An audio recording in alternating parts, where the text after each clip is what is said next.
ববি হাজ্জাজ। আমি একটু আপনার কাছে শুনতে চাই যে আমরা দেখলাম সরকারের উপদেষ্টারাই বলছে সরকারকে দায় নিতে হবে, তার মানে যে বলছে তো সে তো সরকারের পার্ট। আমরা এর আগে অনেককে বলতে শুনেছি সরকারের ভেতরে সরকার আছে, তো সরকারের উপদেষ্টারা সরকারকে দায় নিতে হবে বলার অর্থটা আপনি কিভাবে দেখছেন? তিনি কি তাহলে অন্য কোনো সরকারের ভেতরে অন্য কোনো সরকারকে ইঙ্গিত করছেন? মানে এটা দুইভাবে দেখা যেতে পারে। একটা হলো, আমরা অবভিয়াসলি যেটা নিয়ে আমি আমি এর আগেও দুঃখ প্রকাশ করেছি, গত 2-3 দিনে কয়েকবার দুঃখ প্রকাশ করেছি, যে সরকারের ক্ষমতাশীল আহ, উপদেষ্টা মণ্ডলীর সদস্যরা যখন নিন্দা জানান, আহ, তখন একটু মুশকিল হয়, কারণ দায়িত্বটা আসলে তাদের। তবে এবং এটা প্রথম বোধ হয় আমাদের মাননীয় আইন উপদেষ্টা এ ধরনের একটা স্টেটাস দেন, ফেসবুক স্টেটাস দেন, যেটা I think overall universally spend হয়েছে, মানে নিন্দিত হয়েছে। তবে আবার উল্টো দিকে যদি আপনি দেখেন, নূর যখন হাসপাতালে কাতরাচ্ছিল, এগেন এর থেকে দুঃখজনক আর কিছু হতে পারে না। কিন্তু তখন এই আসিফ নজরুল সাহেবই কিন্তু নূরের পাশে, আমরাও ছিলাম, বাট আসিফ নজরুল সাহেবও কিন্তু নূরের পাশে ছিলেন, সারাক্ষণ চেষ্টা করছিলেন ডাক্তার কত তাড়াতাড়ি আনা যায়, ডাক্তার কিভাবে তার দেখে। সো আমাদের সবার ভুল ত্রুটি থাকে। আপনার উপদেষ্টা মন্ডলীতে যারা আছেন তাদের যে ভুল ত্রুটির কোনো কমতি আছে তা না, কিন্তু আবার অনেকে অনেকে জায়গা থেকে সমালোচনা করার মতো কাজ যেমন করছেন, আবার সহানুভূতি বা আসলে ওই জায়গাগুলোতেও তারা ঠিক পিছিয়ে আছেন এটা বলাটাও ভুল হবে। সো হতেই পারে, এগেন আমি একদম একদম গত 1 বছর ধরে আমি বলে আসছি যে অন্তর্বর্তীকালীন সরকার মানেই এই সরকারের সব ধরনের ক্ষমতা বা শক্তি থাকে না, এবং এই কারণে আমি 1 বছর আগে থেকে বলে আসছি যত শীঘ্রই একটা নির্বাচন সম্ভব এটার কাছে আমাদের যাওয়া উচিত।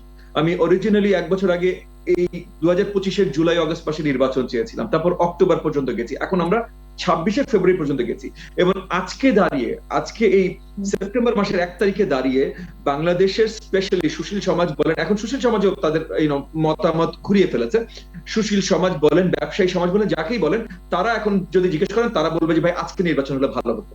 সো অরিজিনালি যখন আমরা বলেছিলাম যে সেপ্টেম্বর অক্টোবরের মধ্যে হওয়া উচিত, যখন আমরা পুশব্যাক পেয়েছিলাম যে না, রাজনৈতিক দলগুলো তারা নিন্দনীয় কাজ করছে, তারা শুধু নির্বাচনের জন্য লাফালাফি করে, আমরা সংস্কার আগে চাই, রিফর্ম আগে চাই, এইসব কথা বলছিল, আজকে কিন্তু তারাই আসলে অনুভব করছে যে নির্বাচনটা আরো তাড়াতাড়ি যদি এগিয়ে আনা যেত তাহলে হয়তো আরো ভালো হতো। তো ওই জায়গা থেকে আমি বলছি যে আমি সরকারকে দোষারোপ করতেই পারি, এবং সরকারের যেহেতু সব দায়িত্ব, যে সরকারকে দোষারোপ করলে যে আমি ভুল করবো তা না, সরকারকে নিন্দা জানালে যে আমি ভুল করবো তা না, কারণ যেই সরকার যদি বলে যে তারা নিন্দা জানাচ্ছে as oppose to actually action নিচ্ছে, কারণ নুরুল হক নূরের সাথে যে নুরুল হক নূরের উপরে যে আক্রমণটা হয়েছে এটা নৃশংস একটা আক্রমণ, মানে কোনো আইন শৃঙ্খলা বাহিনীর থেকে এটা কোনোভাবেই আশা করা যেতে পারে না। মানে শুধু এক্সেসিভ ফোর্স না, এখানে একটা ব্যাপার আছে, মনে করেন লিগাল টার্মিনোলজিতে আমরা এক্সেসিভ ফোর্স নিয়ে কথা বলতে পারি, কিন্তু এটা শুধু এক্সেসিভ ফোর্স ছিল না, মানে তাদের দলের পক্ষ থেকে যদি কোনো আপনার ভায়োলেন্স বা কিছু করেও থাকতো তাহলে তাদেরকে অ্যারেস্ট করতে পারতো। তারা কিন্তু শান্তিপূর্ণ কর্মসূচিতে ওই মুহূর্তে নিয়োজিত ছিল, তারা একটা প্রেস ব্রিফিং করতে যাচ্ছিল, একটা প্রেস ব্রিফিং এর সময় যখন আপনি বাধা দিবেন কাউকে, তখন ফার্স্ট অফ অল আপনি বাক স্বাধীনতায় বাধা দিচ্ছেন। বাট তারপরও যদি তারা এর আগে কোনো ইলিগাল বা ইমোরাল অ্যাক্টিভিটি করে থাকে, ঠিক আছে, তাহলে তাদেরকে এসে অ্যারেস্ট করেন। অ্যারেস্ট করার প্রচেষ্টা কোনো ছিল না, আমরা দেখেছি এটা রেট্রিবিউশন ছিল। এর আগে আমরা দেখেছি ছাত্রলীগ এরকম রেট্রিবিউশন করে, এটা রেট্রিবিউশন ছিল, কিসের রেট্রিবিউশন আমি জানি না, বাট এটা রেট্রিবিউশন ছিল, যে মানে প্রচন্ড তরভাবে তাদের উপর হঠাৎ করে ঝাঁপিয়ে পড়লো একটা আক্রমণ। এবং অ্যারেস্ট কয়টা হয়েছে? কোনো অ্যারেস্ট হয়নি, অ্যারেস্ট করেনি তো ভাই, করেছে আক্রমণ। তো এটা কিভাবে করলো?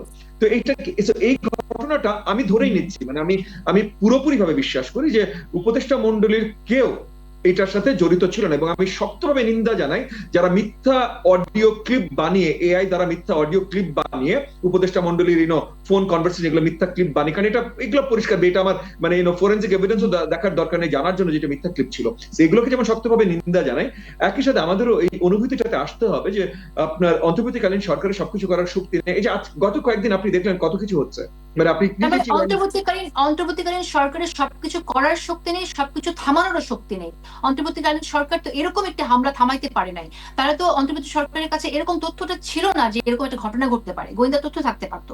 আমার কাছে তো মনে হচ্ছে যে প্ল্যান আক্রমণ হয়েছে এখন সেখানে। যে জিনিসটা প্রয়োজন হলো এটার প্রতিকার, মানে কারা এটার জন্য মানে দায়ী, সেখানে যদি অন্তর্বর্তীকালীন সরকার এখন অ্যাক্ট না করে তাহলে কনফিডেন্স হারানোর একটা বিষয় আছে। আমি শক্তভাবে আবেদন জানাবো অন্তর্বর্তীকালীন সরকারের দায়িত্বে যারা আছেন সবাইকে শক্তভাবে আবেদন জানাবো, ওনারা ওই সময় পারেন নাই থামাইতে, ঠিক আছে, তাদের দুর্বলতা আছে, কিন্তু এখন সবাইকে অ্যাকাউন্টেবিলিটির অধীনে আনতে এই জিনিসটা আমাদের আমাদের তরফ থেকেও দেখাটা অত্যন্ত গুরুত্বপূর্ণ। গতকাল দুদিন আগে নূরের উপর আক্রমণ হচ্ছে, কালকে যে কোনো কারোর উপর হতে পারে।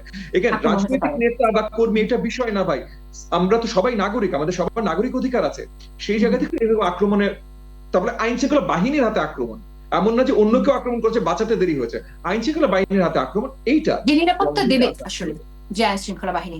রাইট, আপনি ববি হাজেজ, আপনি একসময় জাতীয় পার্টির সাথে যুক্ত ছিলেন, আমি একটু জানতে চাই এখন জাতীয় পার্টি নিষিদ্ধে যে দাবি উঠেছে সেই দাবিকে আপনি কিভাবে দেখছেন? দেখেন, আমি ফার্স্ট এন্ড ফরমোস্ট বলি যে জাতীয় পার্টি এবং 14 দলের নিষিদ্ধ করার জন্য আইনত একটাই মামলা আছে, সেটা আমার দায়ের করা। কিন্তু সেটা দায়ের করা গত সেপ্টেম্বর মাসে, বোধহয় 2024 সালের ওই অগাস্ট সেপ্টেম্বর মাসে তখন দায়ের। তখন আমরা একভাবে চিন্তা করছি, আজকে আরেকভাবে চিন্তা করছি।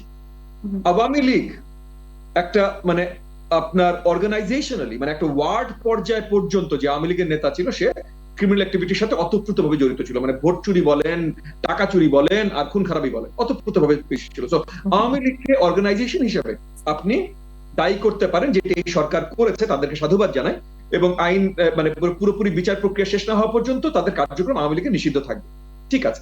অন্য যে কোনো দল, সেটা 14 দল হোক বা জাতীয় পার্টি হোক, একইভাবে কিন্তু দায়ী না।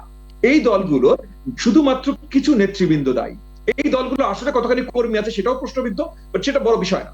বিষয়গুলো কিছু, যেমন মনে করেন জাতীয় পার্টির কথা যদি বলেন, জাতীয় পার্টির 2014-18 স্পেসিফিকলি 14-18-24 এই তিনটা নির্বাচনে, কারণ লোকাল নির্বাচনে জাতীয় পার্টি তেমন কিছুই জিতে নাই, আপনি একটু খবর নিয়ে দেখেন, কিন্তু এই তিনটা জাতীয় নির্বাচনে যারা এমপি হয়েছে তারা পরিষ্কার ভাবে ভোট ডাকাতি করেছে, ভোট রিগিং তারা করেছে।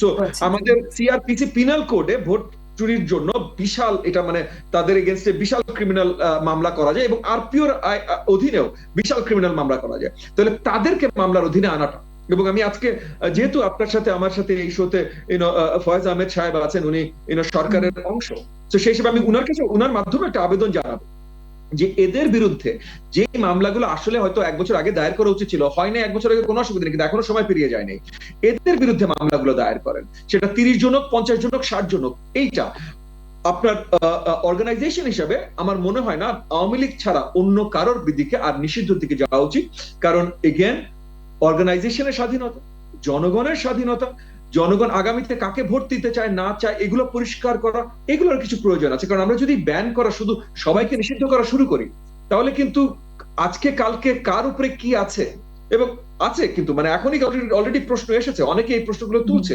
যে 24-এর অ্যাক্টিভিটির জন্য যদি একটা দলকে ব্যান করা যায়, তাহলে 71-এর অ্যাক্টিভিটির জন্য আরেকটা দলকে ব্যান করা যায়।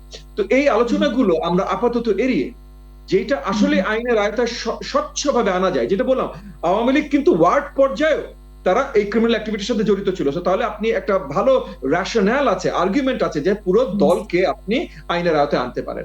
অন্য দলগুলো কিন্তু এইভাবে করে নাই, তাদের কিছু নেতা, সেটা 10 জন হোক, 50 জন হোক, তাহলে তাদেরকে আইনের আয়তায় আনাটা বেশি গুরুত্বপূর্ণ বলে আমি মনে করি।